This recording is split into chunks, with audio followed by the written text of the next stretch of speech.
اعوذ باللہ من الشیطان الرجیم بسم اللہ الرحمن الرحیم. السلام علیکم dear students, this is Dr. Nasir Ayub, PhD scholar in microbiology at Lanzhou University of China. I'm starting a series of lecture, especially of microbiology for nurses according to the curriculum of KMU and Pakistan Nursing Council. Dear student, شاید آپ کے ذہن میں یہ سوال ابھرے کہ on line lectures تو بہت زیادہ اویلیبل ہیں، تو اس نئے لیکچر سیریز کا مقصد کیا ہوگا؟ میرا بنیادی مقصد یہ ہے کہ آپ کو کمپریہنسو اور کنسیپچل انداز میں لیکچرز ڈیلیور کیے جائیں جو آپ کے لیے ایگزام پوائنٹ آف ویو سے بھی فروٹفل ہوں. تو بیفور سٹارٹنگ اور لیکچر میں نے آپ کو یہ سجیشن پہلے دینی ہے کہ آپ نے مجھے صرف سننا نہیں ہے، بلکہ اس دوران آپ نے پراپر نوٹس لینے ہیں تاکہ آپ کے لیے یہ لیکچر یہ باسمر ہو، سمر آور ہو. ٹھیک ہے جی.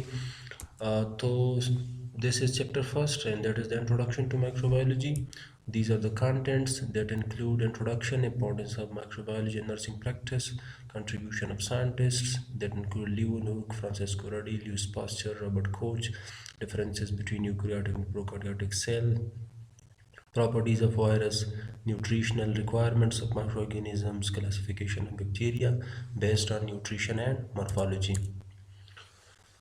So let's define microbiology: the study of organisms and agents too small to be seen clearly by the unaided eye. That is, the study of microorganisms is termed as microbiology, and microscopic bodies are less than 1 mm in diameter.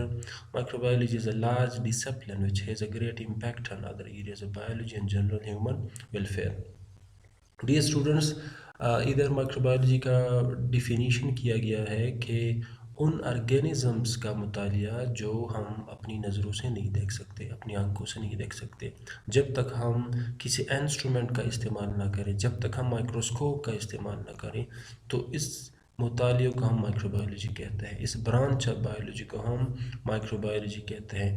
تو simply ہم یہ کہہ سکتے ہیں کہ micro organisms کے مطالعے کو ہم مائکرو بایولوجی کہتے ہیں، اور مائکروسکوپک جتنے بھی باڈیز ہیں وہ ڈائمیٹر میں لیس دین 1 ملی میٹر ہوتے ہیں.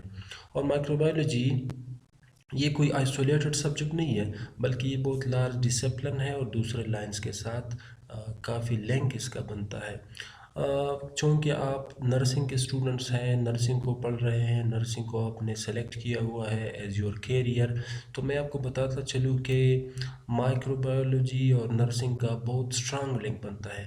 وہ اسٹرانگ لنک اس بیس پہ کہ نرسنگ کی بنیادی معنی کیئر کے ہیں، یعنی آپ نے کیئر کرنی ہے. کن کی؟ پیشنٹس کی کیئر کرنی ہے. کن چیزوں سے؟ ڈیزیزز سے، انفیکشن سے. تو اگر آپ مائکروبیولوجی کو نہ سمجھے، مائکرو آرگینزمس کو نہ سمجھے، ان کے نیچر کو نہ سمجھے، ان کی کریکٹرسٹکس کو نہ سمجھے، ان کے انفیکشن کاز کرنے کے میکینزم کو نہ سمجھے، تو آپ پیشنٹس کی کیئر نہیں کر سکتے، پیشنٹس کو آپ انفیکشن سے بچا نہیں سکتے. دیٹس وائی میرا اسٹرانگ سجیشن یہ ہے کہ آپ نے مائکروبیولوجی کو لائٹ سبجیکٹ نہیں لینا، آپ نے اس کو کنسیپچولی سمجھنا ہے. So here are some of the fields which has a great impact, a great link with microbiology. It has a great impact on fields of medicine, agriculture, food science, ecology, genetics, biochemistry, molecular biology, pollution control, energy production, control and treatment of diseases. ان سارے fields کے ساتھ مائکروبیولوجی کا بہت strong link بنتا ہے. اور micro organisms are necessary for the production of bread, cheese, beer, antibiotics, vaccines, vitamins, enzymes, and many other important products.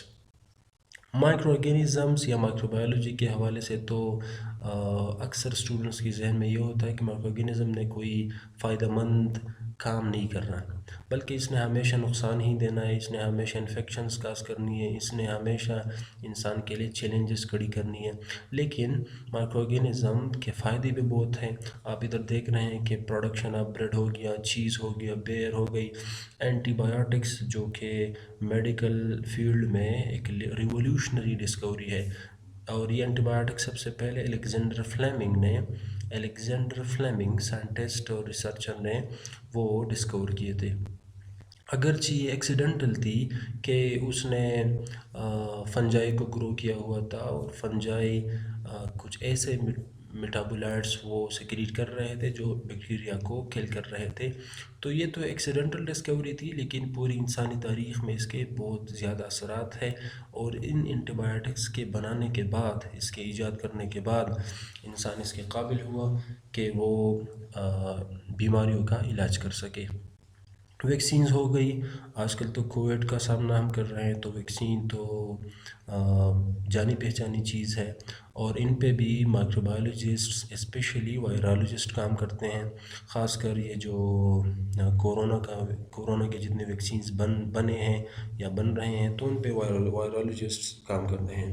Vitamins ہو گئی، enzymes ہو گئی، اور بھی بہت سارے انڈسٹریلی امپورٹنٹ پروڈکٹس ہے. فوڈ انڈسٹری میں ہم دیکھتے ہیں پکلز، اچار وغیرہ، یہ ساری چیزیں جتنی بھی ہیں، تو یہ micro organisms are involved in it. ٹھیک ہے جی. تو next slide. Indeed, modern biotechnology rests upon a microbiological foundation. Microorganisms are the key components of our ecosystem. They make possible the cycles of carbon, oxygen, nitrogen, and sulfur that take place in terrestrial and aquatic systems. They also are a source of nutrients at the base of all ecological food chains and webs. تو modern biotechnology کا تو آپ نے biology کے branches میں definition پڑھی ہوگی کہ the use of micro organisms for the welfare of mankind. تو ان کا جو فاؤنڈیشن ہے، ان کا جو بنیاد ہے، وہ بھی مائکرو بایولوجیکل ہے. یعنی مائکرو بایولوجی کی بنیاد پہ یہ بایوٹیکنالوجی کا پورا عمارت قائم ہے. یعنی مائکرو آرگینزمس کے بغیر بایوٹیکنالوجی وہ باقی نہیں رہ سکتی، کیونکہ مائکرو آرگینزمس کا استعمال اور وہ بھی ہیومن ویلفیئر کے لیے، جس کو ہم بایوٹیکنالوجی کے نام سے جانتے ہیں. اور یہ مائکرو آرگینزمس جو ہے یہ اور ایکو سسٹم کے کی کمپوننٹس ہیں، امپورٹنٹ کمپوننٹس ہیں. ایکو سسٹم بھی آپ جانتے ہیں کہ یہ آرگینزم اور اس کے انوائرمنٹ کے مابین تعلق کو کہتے ہیں. اور یہی مائکرو آرگینزم جو ہے وہ carbon, oxygen, nitrogen, sulphur et cetera جتنے بھی سائیکلز ہیں، ان کو یہ ممکن بناتے ہیں، خواہ وہ ٹیریسٹریل انوائرمنٹ میں ہو یا ایکویٹک سسٹمز میں ہو. اور یہ سورس آف نیوٹرینٹس ہے تمام ایکولوجیکل فوڈ چینز میں اور ویبز میں. وہ بطور کمپوزرز ادھر موجود ہوتے ہیں، بطور ڈیکمپوزرز ادھر موجود ہوتے ہیں.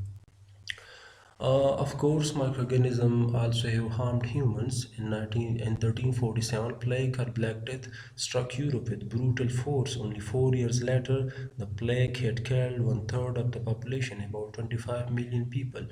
Over the next 80 years, the disease struck again and again, eventually wiping out 75% of the European population. Today, the struggle by microbiologists and others against killers like AIDS and malaria, COVID-19, etc. continues. یعنی انسانی تاریخ میں 1347 میں یہ black death نے Europe والوں نے اس black death کا سامنا کیا تھا. اور تقریباً 4 سال بعد یعنی 1351 میں وہ پلیگ اس نے تقریباً 1/3 آبادی کو یعنی کل کیا تھا. تقریباً 25 ملین لوگ بنتے ہیں، بہت بڑی آبادی ہے. اور پھر اگلے 80 سال میں 75% یورپین پاپولیشن اس کی وجہ سے وائپ آؤٹ ہوئی تھی، یعنی وہ کل ہو گئی تھی. تو بہت بڑا نقصان دیا ہے مائکرو آرگینزمز نے انسانی تاریخ میں. آج کل بھی مائکرو بایولوجسٹ ان مائکرو آرگینزمز کے خلاف برسر پیکار ہے، خواہ وہ ایڈس کی صورت میں ڈیزیزز موجود ہو، ملیریا کی صورت میں موجود ہو، یا آج کل جو کووڈ-19 ایک پینڈیمک بنا ہوا ہے، گلوبلی ایک بہت بڑا ہیلتھ ایشو بنا ہوا ہے. اور ڈیزیزز کے حوالے سے آپ اکثر 2 ٹرمز سنتے ہیں. ایک کو کہتے ہیں مورٹیلٹی، جس کو ہم شرح اموات کے نام سے جانتے ہیں، یعنی کتنے لوگ کسی ڈیزیز کے نتیجے میں مر رہے ہیں یا مر گئے ہیں. اور ایک ہے موربیڈیٹی کہتے ہیں incidence of the disease, incidence یعنی کتنے لوگوں کو یہ بیماری کاز ہوئی ہے. ٹھیک ہے جی. تو مورٹیلٹی شرح اموات، موربیڈیٹی انسیڈنس آف ڈیزیز کو کہتے ہیں. یہ بھی ایم سی کیوز کے لیے ایگزام پوائنٹ آف ویو سے اہم ہے. So the first person to observe and describe microorganisms accurately was Antoine van Leeuwenhoek of Holland. تو یہ بھی آپ ذہن نشین کر لیں کہ جو سب سے پہلا سائنٹسٹ تھا جس نے مائکرو آرگینزمس کو ڈسکور کیے، ان کو ڈسکرائب کیا، تو وہ لیون ہوک تھا اور وہ ہالینڈ سے تعلق رکھتا تھا. Micro biology focuses viruses, bacteria, algae, fungi and protozoa. Yet other members of these groups, particularly some of the algae and fungi, are larger and quite visible, that are macroscopic. یعنی algae اور fungi میں، خاص کر ان دو groups میں، ایسے members موجود ہیں جو لارجر ہیں، یعنی وہ سائز کے لحاظ سے بڑے ہیں اور وہ ہمیں اپنی آنکھوں سے نظر آتے ہیں.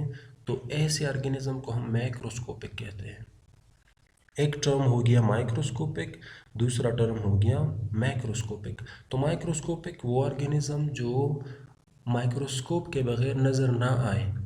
میکروسکوپک اس کا اپوزٹ رول ہے، یعنی وہ آرگینزمز جو ہمیں اپنی آنکھوں سے نظر آئے، یعنی وہ سائز میں بڑے ہوتے ہیں. For example, bread molds and filamentous algae are studied by microbiologists yet are visible to the naked eye. Two bacteria that are visible without a microscope, Thiomargarita and Apiolopasium. Thiomargarita nambiensis is 0.22 millimeter wide, lives in mud on African coast and consumes hydrogen sulfide that is toxic for mud-dwelling animals. اس slide یعنی جو آپ کو نظر آ رہا ہے، اس slide سے بنیادی مطلب یہ ہے کہ ایسے بعض ارگینزمز جو میکروسکوپک ہے، جو مائکروسکوپ کے بغیر نظر آتے ہیں، لیکن ہم مائکروبایولوجی میں تب بھی اس کو اسٹڈی کرتے ہیں. ریزن یہ ہے کہ، اور اس کی مثالیں دی ہے کہ دو بیکٹیریا تھائیومارگریٹا ایپیلوپیسیم، یہ دو بیکٹیریا ایسے ہیں جو مائکروسکوپ کے بغیر بھی نظر آتے ہیں. تھائیومارگریٹا کا تھوڑا سا ایکسپلین کیا ہوا ہے کہ اس کی ویڈتھ اتنی ہوتی ہے، یہ افریقن کوسٹ پہ رہتا ہے، مڈ میں رہتا ہے، ہائیڈروجن سلفائڈ کو کنزیوم کرتا ہے، اس کو استعمال کرتا ہے اپنے لیے، اور یہی ہائیڈروجن سلفائڈ دوسرے اینیملز کے لیے یہ ٹاکسک ہوتا ہے. ابھی جو پوائنٹ میں ایکسپلین کرنے والا تھا وہ ادھر لکھا ہوا ہے، آپ سنیں جی. Microscopic organisms like Thiomargarita and Epulopiscium are still studied in microbiology. تو یہ ایک کویشچن تھا، یہ کیوں اسٹڈی ہوتی ہے حالانکہ ان کا سائز بڑا ہے؟ تو اس کا جواب یہ ہے، because microbiology not just only focus the size of organism rather it focus the technique of study. یعنی مائکروبایولوجی کسی آرگینزم کے محض اس کے جسامت کو، محض اس کے سائز کو فوکس نہیں کرتا، بلکہ مائکروبایولوجی اس تکنیک کو فوکس کرتا ہے جس تکنیک سے اس آرگینزم کا اسٹڈی ہوتا ہے. تو تھائیومارگریٹا ایپیولوپیسیم یہ بیکٹیریا ہے، یہ میکروسکوپک ہے، ہمیں اپنی آنکھوں سے نظر آتے ہیں، لیکن ہم مائکروبایولوجی میں اس وجہ سے اسٹڈی کرتے ہیں کہ اس کا جو تکنیک ہے اسٹڈی کا وہ مائکروبایولوجیکل ہے. That's why we study them in microbiology. اب تھوڑے سے مختصر انداز میں مائکروبایولوجی کے برانچز پڑھتے ہیں. تو اسٹڈی آف وائرسز، اس کو ہم وائرولوجی بولتے ہیں. اسٹڈی آف بیکٹیریا، ہم اس کو بیکٹیریولوجی بولتے ہیں. اسٹڈی آف الجی، اس کو ہم فائیکالوجی بولتے ہیں. دا اسٹڈی آف فنجائی، اس کو مائیکالوجی بولتے ہیں. Study protozoans, protozoology. Study of immune system, اس کا امیونولوجی. تو امیون سسٹم کے بارے میں آپ نے انٹر لیول پہ پڑھا بھی ہوگا کہ یہ ہماری باڈی کا دفاعی نظام ہے. کوئی باہر سے انفیکٹنگ ایجنٹ آ گیا، کوئی الرجن آ گیا، تو اس کے خلاف، یعنی اس دشمن کے خلاف ہماری باڈی کا دفاعی نظام، ہمارا ڈیفنس سسٹم، اس کو ہم امیون سسٹم کے نام سے جانتے ہیں. اور جس برانچ آف مائکروبایولوجی میں ہم اس کو پڑھتے ہیں، اس کی ڈیٹیلڈ اسٹڈی کرتے ہیں، تو ہم اس کو امیونولوجی کے نام سے جانتے ہیں. اور اسٹڈی آف پیتھوجینک یعنی disease causing micro organisms, پیتھوجن disease causing micro organism کو بولتے ہیں.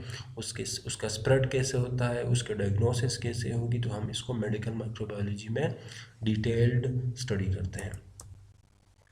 ابھی ایک مائکروبایولوجسٹ ہے تو وہ اگر آرگینزم کو اسٹڈی کرنا چاہے تو اس کا بنیادی پروٹوکول کیا ہوگا؟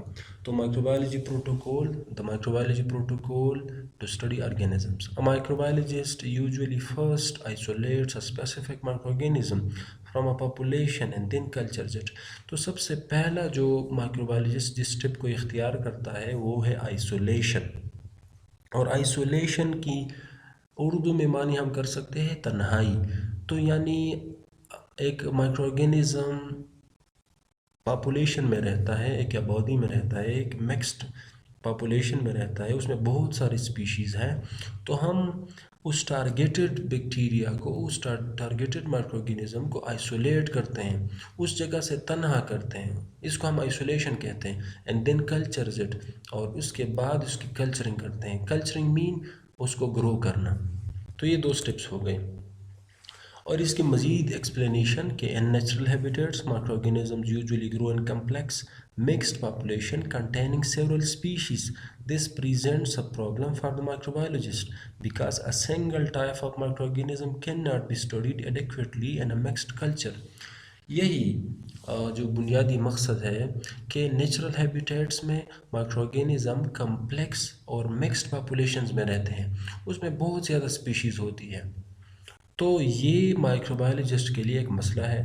اب اس مسئلے کو حل کرنے کے لیے وہ کیا کرتا ہے کہ single type of micro organism کو وہ ادھر سے آئسولیٹ کرتا ہے، جس کو ہم نے فرسٹ اسٹیپ میں پڑھا کہ اس کو ہم آئسولیشن کہتے ہیں. ابھی one needs a pure culture, a population of cells arising from a single cell to characterize an individual species.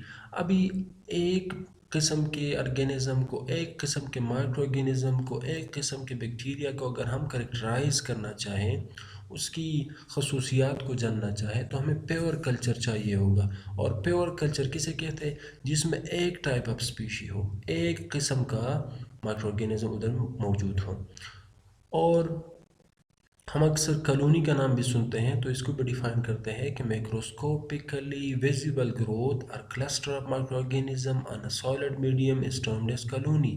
H colony represents a pure culture.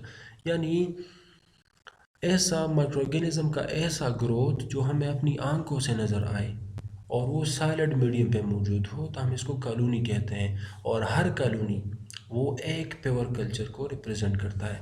ادھر میں نے بطور مثال ایک کالونی کا فگر وہ کاپی کیا ہے. تو ادھر یہ اسٹیفائلوکوکس آریس کی کالونیز ہے، اور یہ لارج ہوتی ہے، گولڈن کلر کی ہوتی ہے، اور یہ ابھی جس میڈیا پہ گرو کر رہا ہے تو ہم اس کو بلڈ ایگر کے نام سے جانتے ہیں. Pure cultures are so important that the development of pure culture techniques by the German bacteriologist Robert Koch transformed microbiology. Within about 20 years after the development of pure culture techniques, most pathogens responsible for the major human bacterial diseases had been isolated. یہ بھی آپ کے لیے exam point of view سے اہم ہے کہ کس نے پیور کلچر تکنیک کو سب سے پہلے متعارف کروایا، تو وہ تھا جرمن بیکٹیریولوجسٹ رابرٹ کوچ. اور یہ بھی مائکروبایولوجی کی ہسٹری میں ایک انقلابی اقدام تھا. یعنی پیور کلچر تکنیک ایک بیکٹیریا کو مکسڈ پاپولیشن سے سنگلی آئسولیٹ کرنا، یہ جس کو ہم پیور کلچر کہتے ہیں، جس میں ایک قسم کی اسپیشی ہوتی ہے. تو یہ بہت بڑا ریولوشنری اسٹیپ تھا. اور اس کے تقریباً اگلے 20 سالوں میں انسان اس کے قابل ہوا کہ وہ جو جتنے پیتھوجنز رسپانسبل ہیں میجر ہیومن بیکٹیریل ڈیزیزز کے لیے، تو انہوں نے آئسولیٹ کیا. اور آئسولیٹ کرنے کے بعد وہ ان کے قابل ہوئے کہ ان کا کوئی علاج تجویز کر سکے. Thus, microbiology employs techniques such as sterilization and the use of culture media or culturing that are necessary for the successful isolation and growth of microorganisms. یعنی مائکروبایولوجی کا جو پروٹوکول ہم نے ابھی ادھر سمجھنے کی کوشش کی ہوئی ہے، تاکہ ہم اسٹرلائزیشن کرتے ہیں، کلچرنگ کرتے ہیں. سب سے پہلے آئسولیشن، اس کے بعد ہم کلچرنگ ٹیکنیکس کو اپلائی کرتے ہیں. جو کہ سکسیزفل آئسولیشن اور گروتھ آف مائکرو آرگینزمس کے لیے لازمی ہے. ادھر ہم نے ایک لفظ سنا sterilization. To what is sterilization? Sterilization is the technique by which all life forms that is bacteria virus fungi spores are killed. یعنی وہ تکنیک وہ میکینزم جس کی وجہ سے آل لائف فارمس کل ہو جاتے ہیں اس کو ہم اسٹرلائزیشن کہتے ہیں. اور یہ اسٹرلائزیشن تکنیک ایک انسٹرومنٹ ہے جس کو ہم آٹوکلیو کہتے ہیں, اسی میں پاسبل ہے. اور اس کا جو بنیادی پرنسپل ہے وہ یہ ہے کہ ہم ادھر اسٹیم انڈر پریشر یوز کرتے ہیں. Steam under pressure is the principle of autoclaving اور sterilization. A culture medium is a solid or liquid preparation used to grow, transport and store microorganisms. ابھی کلچر میڈیا کیا ہے؟ Culture media plural, culture medium singular, تو یہ solid بھی ہو سکتا ہے, یہ لیکوڈ فارم میں بھی ہو سکتا ہے جس کو ہم بروتھ کہتے ہیں. تو یہ growth of micro organisms, transportation of micro organisms اور اسٹوریج آف مائکرو آرگینزمس کے لیے استعمال ہوتا ہے. اور اگر آپ مختصراً سمجھنا چاہیں تو کلچر میڈیم دراصل مائکرو آرگینزمس کے لیے بنا بنایا خوراک ہے, پہلے سے بنا بنایا. To be effective, the medium must contain all the nutrients the microorganism requires for growth. Examples: nutrient agar, مکون کی agar, blood agar media. ابھی effective medium کون سا ہوگا؟ تو وہ effective medium ہوگا جس میں مائکرو آرگینزم کے لیے تمام نیوٹرینٹس موجود ہوں جو ان کے لیے گروتھ کے لیے چاہیے. effective medium وہ ہوگا جس میں مائکرو آرگینزم کے لیے نیوٹرینٹس تمام موجود ہوں, اور ان کی ایگزامپلس ہیں نیوٹرینٹ ایگر, مکون کی ایگر, بلڈ ایگر میڈیا. یہ ٹیبل جو ہے سم کامن کمپلیکس میڈیا, یہ میں نے پریس کارڈ جو بہت اتھینٹک بک ہے اس کی 5th ایڈیشن سے لیا ہے, اور ان میں چند ایگزامپلس ہیں میڈیا کی. یعنی نیوٹرینٹ بروتھ, جس طرح ہم نے ڈیفینیشن میں پڑھا کہ سالڈ بھی ہو سکتی ہے, لیکوڈ بھی ہو سکتی ہے, تو یہ نیوٹرینٹ بروتھ ہوگی, اور ٹرپٹکسائی بروتھ یہ لیکوڈ میڈیا ہے, اور میکان کی ایگر جو تھرڈ پہ موجود ہے یہ سالڈ میڈیا ہے. ہر ایک کی کمپوزیشن آپ ادھر دیکھ سکتے ہیں کہ کتنا اماؤنٹ کس چیز کا چاہیے جس سے یہ میڈیا بن سکتی ہے. سو ڈیئر اسٹوڈنٹس, اس لیکچر میں یہاں تک کافی ہے. فار کمنٹس اور for queries you can use the comment section. Thank you and wait for the next lecture.